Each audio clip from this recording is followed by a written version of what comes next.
Tulo ang nakalas atol sa bypass operation nga gilusad sa mga sakop sa Talisay City Police Office sa Barangay Biasong.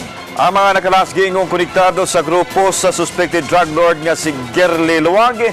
Kinsa napatay usab sa anti-drug operation sa Dakbayan sa Sugbo niadtong Abril. Giingong misukol ang mga nakalas nga maoy nakapaaghat sa kapulisan pagpusil kanila. Si Chona Carion sa report.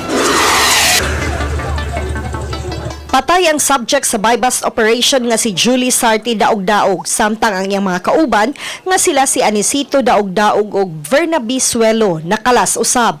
Nahitabo ang bypass operation diha sa Sitio San Lucas, Barangay Biasong.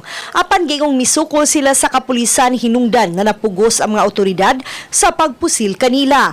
Mato ni Police Major Orlando Carag Jr. ang hepe sa kapulisan sa Dakbayan sa Talisay nga gidala pa nila ang tulo sa tambalanan apan gideklarar kini nga dead on arrival.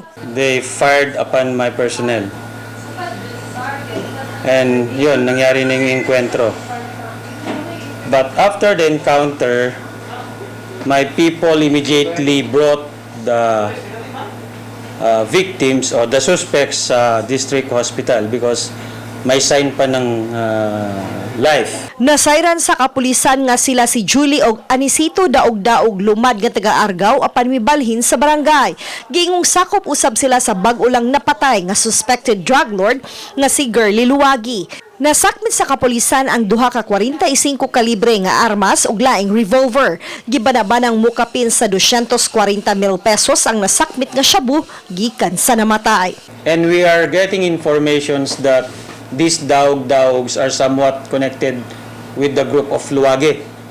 And Luwage was already killed. So ibig sabihin, umaakyat sila. Yun yung cycle nila eh. Uban ni Marlon Melgaso, Chona Carion, Balitang Bisdak.